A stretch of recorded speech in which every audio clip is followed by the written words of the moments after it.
them the same thing. My name is Peter Obi. I was born in Norwich. I went to Christ College. I'm an alumnus of soccer.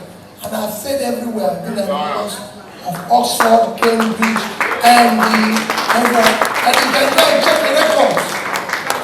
Then every other person who was contesting the election come using his own man, tell us who he is, his name, his age, schools he went, those he went to school with. How do you feel today? I feel very elated, very glad, very happy. What are we expecting today? Well, by the grace of God, you should know that today is a very big day in South. You could see all the governorship candidates from different states are arriving. You could see dignity from all the states are arriving. So I think what you expect today is the meeting of all the meeting. By the grace of God, we are here today to raise funds for South Peter Obi-Datti campaign organization. And that's the reason why we are here today. How have you been managing this level of work, this level of dedication throughout this period? Well, it's not only me. I have a team of eminent personalities from different parts of the South that are managing this occasion. By the grace of God, I think we are managing it fine. You could see the orderliness, you could see the arrangement. We are making sure that no infraction. We are making sure that there is no commotion. We are making sure that there is no push away. Everything that is here is orderly, and we are monitoring it. That's why we are not even sitting down. Over the news throughout the week, you find out that the Nigeria system is under pressure, especially with the fuel scarcity and the new Naira note. As a leader, what can you make out of this? Number one, I'm against the fuel scarcity. I know it's a deliberate thing to frustrate the public. But I think that the redesigning of the Naira is to the glory of God, to make sure that election is free and fair. That's why I keep telling the president of this country, no matter the pressure from your party or criminal, so to say, do not consent to them. Stand on your ground that election will be free, fair, and credible. We want to see people vote because they love a candidate. We want to see people vote because they love Nigeria. We don't want people to vote based on purchasing of their conscience through money. And that's why they are crying today, because of redesigning. We in the Labour Party, we've announced to the world that we are not going to buy anybody conscience. We believe that 99% of this country are working with the Labour Party. And I believe that with free, fair, and credible election, Labour Party will emerge the winner. And that's why we are not bothered about redesigning of the Naira. So we are happy. We are supporting the president. We are asking the president to stand on his ground and make sure nothing happens to the policy that CBN has already rolled out. Just yesterday, the Osun State Tribunal overturned the election in Osun State. Does that make you worry? Well, this is court. Anybody can get judgment. And I don't want to say anything about the judgment. You can go to court. If you present your fact well, you can get judgment. Anybody can get judgment. And that is not that's just the first court of instance. You can go to appeal court. You can go to Supreme Court. The Supreme Court will have the final say. So I think whatever that is happening because of democracy. Lastly, Chairman, you will notice that there are some bit of tension out there that some parties are going out to buy voters even before the election. What can you make out of this? Well, anybody that says his vote is selling his future. Anybody that says his vote is selling the future of his children and his grandchildren. Anybody that said the vote have decided that this country should be in a mess and this country should be a dirty and stupid country. Because selling your vote means destroying your nation. And I don't think anybody with good conscience will sell their vote. Does that make you worry? Well, number one, I'm worried because of the ignorance of the people selling their vote. Number two, I'm worried because we want to see a clean democracy come 2023. And I'm believing that the INEC should put caution and measure and monitoring this vote seller and vote buyer so that they can be apprehended and be jailed. Thank you so much for your time. His schedule sometimes is mind-boggling at the age that he stands, well above 87 years old. He can wake up at 4 a.m. and he can hit 4 states before the close of day and still come back to his house in Abeokuta. He is very, very much like to be here. His heart and his mind is here. And he has instructed me to tell you that whether the devil likes it or not, there's going to be a turnaround in Nigeria. That the time for genuine change and sincere growth and progress is now in Nigeria. That he's committed to the Nigerian project with every cell of his body and every pint of his blood, and is determined to see this project through as best as God would allow him. Very well, thank you. Beautiful day. So what are we expecting today? Well, we're always asking questions in Nigeria. What is happening to our business space? What's happening to our economics? What's happening to our commerce? So maybe today we get to hear the promises, hear what is possible, the opportunities available to Nigerians, learn a thing or two to add. We have a very confident candidate in PO, and we're all just waiting for him to be sworn in as president. So each time he talks to us, we get emboldened to do more. And do you think this is coming at a critical time in Nigeria, this kind of summit? It couldn't have come at a better time. It's coming at a very good time, very critical. We have a few days to the presidential election, so it's the more he gets to interface with people, the more they get to understand him, and the more he's able to keep sharing his vision to people. And the more people who hear it, the more people who get convinced, the more people who want to vote. So yes, it's very good for him. Okay, moving down to you now, we've noticed that you've been all over the space. We've noticed that you've been very active with the door-to-door campaign in your communities. What can you tell us about that? Well, that's the only way to go now, going by the fact that people would have to vote. They need to hear me, they need to see me, they need to understand that I'm not just that person in the movies. I'm human, I'm one of them.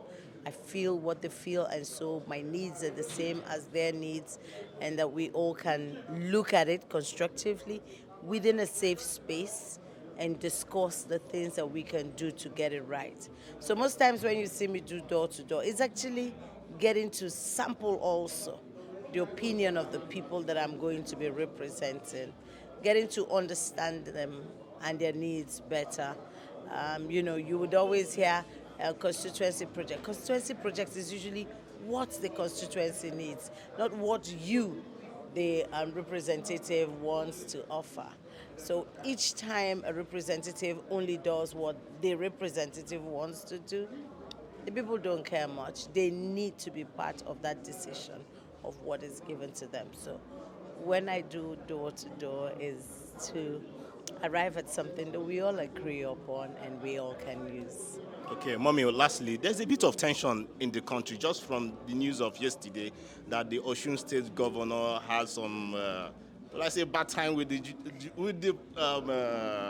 Judiciary, and there is a whole lot of tension.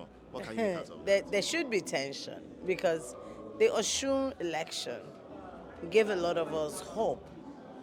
We began to feel relaxed with the beavers and, saying with the beavers we can have credible elections. But if somebody is now saying overvoting was done even with the beavers, and with what we know about the, no two persons having the same biodata, putting your biometrics, I mean to say, not having the same, and then suddenly somebody's saying overvoting. Who voted? Who exactly? And how is it that when you did your recounting or sieving of what votes you are removing, one person's vote went down and the other person's vote stayed where it was? So all the people who voted a particular person were accredited voters, and the ones who voted the other person are the ones, what sense does it even make? It just, so Oshu, and then reading the statement or whatever that thing is called, it's very annoying. How can even the head of a tribunal, was that a judge or, who was that? Who would write in a statement, the defendant cannot go lo and bugawo? One day we'll sleep and wake up and they will say the candidates cannot area way, and then Calabari. Like, what is that? But, what do I know? I'm in a country where the disrespect is choking. The stench from the disrespect is choking all of us. And that's why we all need to get out of this mess very quickly. God help us, by 25th of February, we'll all get out of this. Thank you so much, ma'am. Yeah. Major mantra of the Peter Obi campaign is to take us from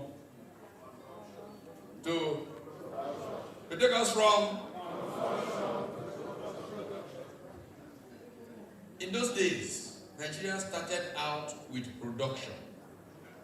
We so started out with production that when the Premier of Western Region created an industrial estate and went to canvass for investors to invest in that industrial estate located in Ikeja, the Premier of Eastern Region immediately challenged, the ability to do that. And he started double. He always wanted to do double. Started Transamadi here in Port Harcourt and Aba. And in fact, provided incentives to attract away some of the investors who had gone to Ikeja. Pfizer relocated from Ikeja Industrial Estate to Aba. The Sadauna in Kaduna decided to also compete in industrialization. Northern Nigeria had been producing a lot of cotton. So cotton was a factor endowment that the Sadauna wanted to compete on. So he invited the Hong Kong Chinese people to come and set up textile mills in Kaduna. UNTL opened its doors for business in 1960 in Kaduna. The first 6 months production of that company was already pre-sold export to Manchester merchants in England. That company broke even in 1 month. This was the nature of the competition that the building of Nigeria started on. And here's another phenomenon outside of manufacturing. Those of you who will remember that in those days, I grew up in different parts of Nigeria. I'm one of the most privileged Nigerians. Across northern Nigeria, eastern Nigeria, western Nigeria. In those days, what we used to have in Ibadan was radio fusion. You don't turn the dial, just get music piped into your place. The Nigerian Broadcasting Service in Lagos said something about the Premier of Western Region, Chief Obafemi Awolowo. He wanted a right to reply. He was denied the right. Since he was a regional government and had the right to start his own station, he said that he was going to start his own. But he was not going to start with the old technology called radio. He was going to start with a new emerging technology called television. And in 1959, WNTV started in Ibadan, the very first television station on the continent of Africa. In fact, there was television in Ibadan before there was television in Dublin or Brussels and many parts of Europe. And as the station started, their payoff line was WNTV firsts in Africa. Pastor grew up in Ibadan. Do you remember it? WNTV firsts in Africa. Okpara quickly activated his own. And Eastern Nigeria Broadcasting Service television came. And what was their payoff line? Second to none. If Ibadan was first in Africa, Enugu was second to none. This competitive communalism led to accelerated development in this country. Okay, Chairman, how do you feel today? Yeah, I feel very excited. What are we expecting today? Today we are here for a South-South Business Summit, and that comprises of all the South-South states in Nigeria. Akwa Ibom, Cross River, Rivers, Bayelsa, Delta, and Edo. So we're here. It's a business summit, and the theme is how to raise leadership, good leadership for new Nigeria. We are expecting and we are craving for a new Nigeria, which will happen on the 25th when Obi becomes the president, because we are very optimistic and we're sure that Obi is going to win the elections. So we are here to brainstorm, to share ideas how to get the right leadership for the new Nigeria. That's why we are here today. So you can see a lot of dignitaries are here, some are still coming. The former president of Nigeria, Obasanjo, will be here. And Professor Utomi, our national chairman, and many other dignitaries will be here to grace the occasion. So it's indeed a wonderful day. I feel so much happy, and I can see victory in view already.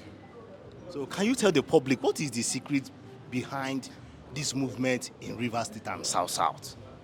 Well, the secret is behind the movement is a yearning by the masses for a new Nigeria. You know, people are tired of the old way, the ways that the previous or successive governments have been ruling the country. So people are tired and people desire a new Nigeria, and that is why you see people are craving for that new Nigeria to come to pass. So that is the force behind the movement. You know, the masses have checked among all the presidential candidates. They've seen that Peter Obi has what it takes to liberate Nigeria from the dungeon where Nigeria is now and set us high in the place of light where we are supposed to be. So that is why you see that people are so much into the movement. People are spending their resources, spending their time to see that Obi becomes the president, because people are tired, and the way things are being done, the democracy they promise us is not what we are seeing. So we need a new Nigeria where everybody will be happy and the things will move well, and Nigeria will be where it's supposed to be. So that is the force behind the movement. It's an organic movement, and you see people spending their money, their time, their resources. Today people came from all the South states just to grace this occasion. So it shows that people are really yearning for that positive change, which is going to happen come 25th of February 2023. So what do you have to say to your people out there, the Rivers people out there? 25th is the D-Day for the presidential election. What do you have to say about them and your preparations? Well, in Rivers State, yeah, we are prepared. We are fully prepared. But I will still tell them, for those that are yet to get their PVCs, tomorrow is the last day. They should do that. They should use that window of tomorrow to get it. And then those that have their own should hold it, should guide it jealously. Because that is our power. The PVC is our power, is our voice, and is our conscience. We are going to use it that day to vote out bad government, and we are going to use it to vote in credible government that will sustain and liberate Nigeria. So I want to tell my people to remain focused and resolute, to remain committed, not to be discouraged, not to be deterred by all the antics of the other opposition, all the other political parties of vote buying, because they are sending messages here and there, trying to buy people PVC and all that. So my people should remain resolute, they should ignore them and remain focused, because we have a target, and our target is for Obi to become president, which we are going to succeed by the grace of God, come February 25th, 2023. Thank you so much for your services. Thank you very much. This is gradually coming to fruition, no doubt because we have found a presidential candidate of the party who has given life to the struggle to liberate the country. And so I want to appreciate all of you for this event. I appreciate your patriotism. No sacrifice is too much to be made to realize or to pursue this cause. Indeed, we are very close to the election. The election is next month. So, Mr. K.O. Baba, we've noticed that from day one, you've been active. What is the secret and what is pushing you towards this goal? Okay, like most of my friends and colleagues will say, we can look around and say that we are tired. It's not a plus for our industry that you have to struggle a lot to make things move. And we just feel that Nigeria has come to that point where we should make a change. And that's why a lot of us are queuing behind PO. You can hear his ideas and you are saying, this is the man, this is the kind of thing I want to hear, and this is the kind of thing that will make Nigeria work. So how do you relate with persons in the other parties, especially in your space? And yes, there are still strong indications saying that you have obedience in every party in this country. What can you make I don't have issues really. I think people have the freedom of who they want to vote, but we keep doing our thing, making sure they understand that we are not asking for Peter Obi because I'm not voting Peter Obi because of his tribe, because of his religion.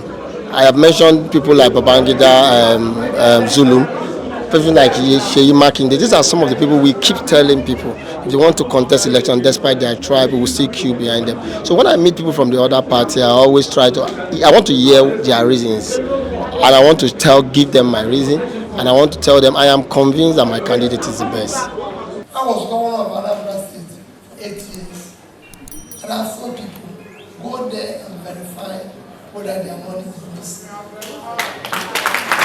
Go there and see what we were able to do. Go there and look whether there was any civil servant who was being owed salary there at the family. Go and check whether there's any of them who retired and was not paid with gratuity. Go and verify whether there's anyone that is being owed pension. And above all, I don't need to tell you, everybody knows, and I say it every day. And what I left in 3 banks, cumulatively was 75 billion, is documented. I've heard the statement in that. My name is Wolu Ikelechi Benjamin Okuolu. I'm the senatorial candidate for Rivers East under the platform of Labour Party. And we're here at Presidential Hotel to welcome our principal, His Excellency Peter Gregory Obi, here in the Garden City, Port Harcourt, trying to raise funds so that Labour Party can carry out her campaign with ease. You know, Labour Party don't give shishi, we don't collect shishi. But we are here to task ourselves so that we can come up with something, so that we can move this campaign forward. Because we all believe that a new Nigeria is possible. And that's why we are here this evening. In Nigeria, where there will be security, in Nigeria, where there will be equity, in Nigeria, where there will be fairness, in Nigeria, where there will be a balanced federation, in Nigeria, where the sons and daughters of nobody become somebody without knowing anybody. That is the Nigeria P2B and the Labour Party is fighting for. And that is that's why I've been campaigning in the grassroots. I've been going door to door with my campaign team, and we have been receiving tremendous welcome by the populace. And of course, they understand that the older political parties have failed them. And that is why they're embracing the Labour Party. Forget about the propaganda of the APC and the PDP. They know they have failed the Nigerian people. And the Nigerian people know that only Labour can change the narrative from negativism to positivism, from consumption to production. That's what Labour has agreed to do. And so it's a contract between Labour and the Nigerian people. And so I preach, I'll call it political evangelism. That's what we're doing. And we have the support of the people. And God willing, we win this election landslide. Even in constituencies where Labour does not have candidates, Labour will win.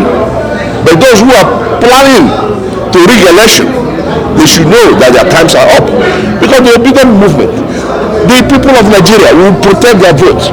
The armed forces of Nigeria, as espoused by the Chief of Defense Staff, General, the service chiefs, the security chiefs, the president himself has said that nobody will be allowed to intimidate anybody in any constituency. So those who are planning evil against the new Nigeria that Labour stands for should begin to think twice, because the era of rigging election, the era of going to the comfort of your offices or government house to write results are over, and are over completely. This election will remake Nigeria. PDP and APC, that day, will see the anger of Nigerian people, because with their PVC, they will retire them permanently from politics. So I want to urge all Nigerians to go and pick their PVCs and use their PVC and make a statement that a new Nigeria is possible. I'm the chairman of Labour Party by Bayelsa State. Okay, so what can you tell about today? Today is quite a unique day. It's something that Nigerians, should continue to put together. because what we have seen here is a mini Nigerian saying that, look, we are here to get a candidate who has presented himself and to support that candidate. And that candidate is no other person but Peter Obi, who has the quality, who has the competence, who have the integrity, and who have what it takes to bring our desire of a new Nigeria. You know, like one of the participants was saying, talking about Nigeria has never been great, you know, but we are about getting to greatness. Okay, we have not been great at any time, but there have been attempts for greatness. But what we are saying now is that for us to get this great Nigeria become great is for us to have the right leadership, the right governance, because Nigeria where we are today is a lot of failed governance. We have failed completely, it's a failed state, and corruption has eaten deep into this nation. So we need somebody with that kind of integrity, somebody who have what it takes to deliver without even the sentiments of, you know, being other tribe or religious or whatever. This is just purely all what Nigerians are gunning for. We are gunning for true democracy. And this is a man that God has brought to Nigerians. And if we miss it this time, we can never get it again. So I want to implore all Nigerians, you know, that they may not be in this program, but wherever they are, it is important that they support this movement with whatever they have, financially, morally, physically, prayerfully. We should just all do our part to ensure that Peter Obi and Datti Ahmed is delivered come 25th of February 2023. From Amasoma to Obia Kingdom, how is the movement going on there? Well, I want to say that in Bayelsa State, even by this week, next week, they'll be launching their secretariat. You know, to tell you that at every local government, our secretariats are already, you know, being put in place at various local governments, and that shows that Labour Party Obi-Datti has come to stay in Bayelsa State. Now, not only that, we have the support groups in Bayelsa State, quite close to about 7 of them, and they have been doing a good work. We also have the candidates in Bayelsa State who, of course, they too have also been selling the Obi-Datti ticket through their own campaigns. Then we have the grassroots. We are going house to house. We are going, you know, we are sensitizing the people. You can see what I have on my phone. You know, it's just a way of saying, with this, you remember that LP is the logo, and then you put your hand there for Obi-Datti. But the party is Labour Party, so we need to sensitize the people. So we are doing much of sensitization and awareness to the grassroots. You know, our age parents, they are in the village. How do we sell Obi to them? It's by going to them and telling them who Obi is and what party Obi represents. They know Obi by name, but the logo is what they need to get identified with. So we are doing much work. You know, right now, materials, we have been printing materials, both posters, stickers, even bangles, just spreading them across. And that is what we are using now to reach out to the grassroots. My name is Barrister Bofede Okporo, Reps candidate for Sabama Kemo Federal Constituency of Bayelsa State, at the same time the chairman of the Labour Party Candidates Forum, Bayelsa State. So how is your campaign going out there? Well, the campaign is going very well, although we are also expecting the party to still mobilize us, but we have done very well in terms of campaigns. But we also intend to still go further to house, neighbor to neighbor. That is our plan. So what do you think your constituency lacks, and what are you going to bring afresh for them? In fact, my constituencies are tired of the old hands, and they need a fresh hand. And this time, their expectations will be granted. Thank you very much. Thank you. Okay, sir, can we know you, sir? I'm Barrister Dino Stephen Seleke from Bayelsa State, Southern Niger Ward 16. I'm the senatorial candidate for the Central and equally double as a party youth leader. Okay. So how is your campaign going out there? My campaign is going fervently, and my policies are very sound and comprehensive and detailed. I want to urbanize the rural areas in Bayelsa State, curb insecurity and integrate youth. And I think I look much into, a female, educating the girl child.